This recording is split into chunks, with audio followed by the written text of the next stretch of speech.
Hello everyone. Today we are discussing a very common question every taxpayer has: old tax regime or new tax regime. What should you choose for FY 2026-27? Every year people get confused about this. Some say the new regime is always better while others prefer the old regime. But the real answer actually depends on your deductions. In this video, we will see the difference between both regimes, the break-even deduction points, some examples based on income levels, and a simple rule to decide which regime may be better for you. So let's start.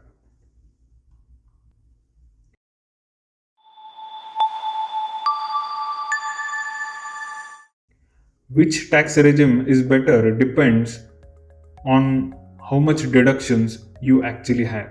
If your deductions are small, the new regime usually gives lower tax. But if your deductions are large, then the old regime may become beneficial. So everything depends on your deductions and investments. Let's first understand the new tax regime.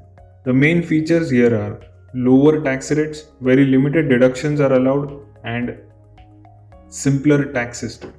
For salaried taxpayers, a standard deduction of 75,000 is allowed. Because of this and the rebate provisions, income up to Rs 12,75,000 for salaried individuals can effectively become tax-free under the new tax regime. For non-salaried individuals, income up to around Rs 12 lakh can become effectively tax-free.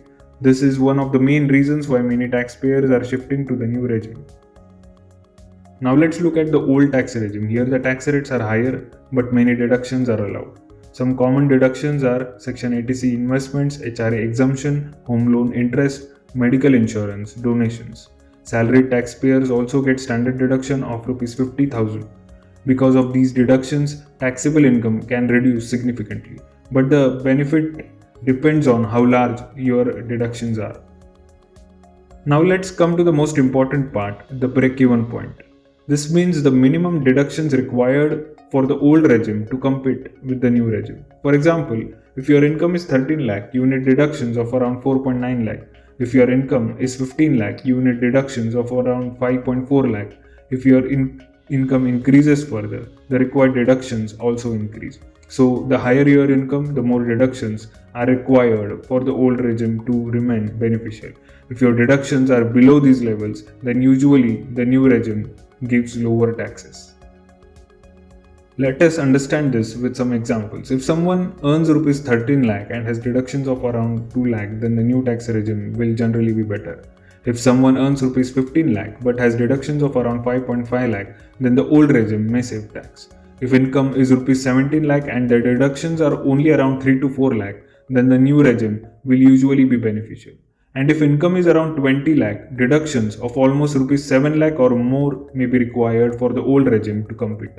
So as income increases, higher deductions are needed. Now many people ask, how can deductions reach Rs 5 to 7 lakh? Let's see a typical example. Some common deductions are 80C investments of Rs 1.5 lakh, home loan interest of Rs 2 lakh, HRA exemption of around 2 lakh, medical insurance of 25 to 50,000, NPS additional deduction of 50,000. If someone has these deductions together, then total deductions can reach the 6 to 7 lakh level.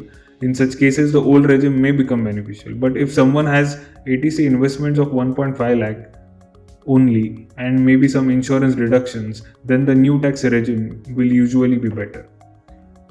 One very important point, if you are claiming deductions under the old regime, please ensure they must be genuine. आजकल department verification काफ़ी strict हो गया है.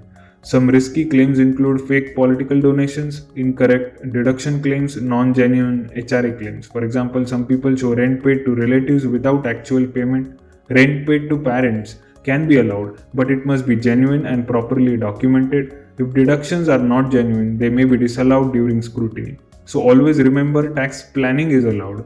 Fake deductions are risky. So let's summarize everything. The new regime is beneficial for most taxpayers because lower tax rates, fewer deductions are required, simpler compliance. The old regime may still be beneficial if you have large deductions such as housing loan repayment, HRA exemption, 80C investments, insurance or NPS.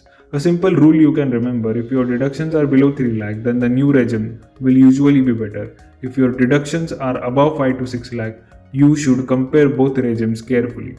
Before filing the return, always calculate tax under both regimes because the best tax regime is the one where you legally pay the least tax.